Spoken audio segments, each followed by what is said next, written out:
বাৰিষা আহিলে আমাৰ বুকুখন কঁপি উঠে, ভয় লাগে কিজানি শুৱনি গাঁওখন মৰমৰ ঘৰখন বানপানী প্ৰবাল সোঁতত উটি যায় বুলি ভয় লাগে, বহুতেই ভয় লাগে।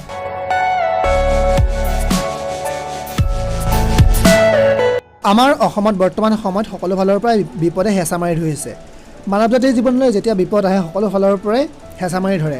আৰু বৰ্তমান সময়ত আপোনালোকে গম পাইছে, প্ৰথমে কৰোণা, তাৰপাছত ভূমিকম্প, তাৰপাছতেই বৰ্তমান আমাৰ যি অসমৰ জ্বলন্ত সমস্যা বানপানীয়ে দেখা দিছে। যি বানপানীৰ সমস্যা অতীজৰ পৰা চলি আহিছিলে আৰু অতীজৰ পৰা চলি আহিছে, বৰ্তমান হৈছে আৰু ভৱিষ্যতলৈকে থাকিব। এয়া কেতিয়াও ৰোধ কৰিব নোৱাৰে। আপোনালোকে দেখিব পাৰিছে যে এয়া বানপানী হৈছে। বানপানীৰ ফলত বহুতো লোক এতিয়া ৰাস্তালৈ আহিব লগা হৈছে, কাৰণ তেখেতসকলৰ ঘৰ দুৱাৰ যি আছে সকলোবিলাক এতিয়া পানীৰ তলত ডুব গৈছে। আৰু এয়া দেখিব পাইছে লখিমপুৰ জিলাৰ লালুকৰ এখন গাঁৱত বৰ্তমান সময়ত দেখিব পাইছে বানপানীৰ সমস্যাই দেখা দিছে আৰু সকলোবিলাক এতিয়া বৰ্তমান পানীৰ মাজত আবদ্ধ হৈ পৰিছে।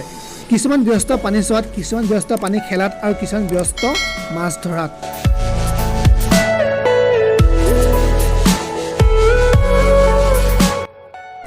বাৰিষাৰ পহিলাতেই যদি এনেকুৱা অৱস্থা হ'বলৈ হয় তেন্তে কি হ'ব ভাবি চাওক।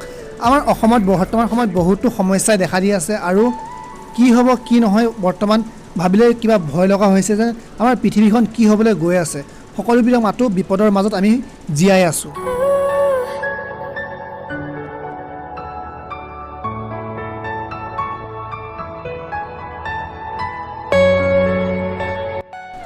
বৰ্তমান আমাৰ অসমৰ বহুতো জনসাধাৰণৰ জীৱনটো পানীত হাঁহ নচৰা অৱস্থা হৈছে। এফালে ক'ভিডৰ আতংক, আনফালে এয়া আৰম্ভ হৈছে বাৰিষাৰ যি জ্বলন্ত সমস্যা বানপানী। হয়, সঁচাকৈ বহুতেই দুখিত যে আমি এনেকুৱা এখন ৰাজ্যত অৱস্থিত যি কোনো সমস্যাই দেখা নিদিয়াকৈ নাথাকে। সকলো ফালৰ পৰা সমস্যা আহে আৰু জীৱনটো এইদৰে পাৰ কৰিব লাগিব আমি সকলোবিলাক লোকেই।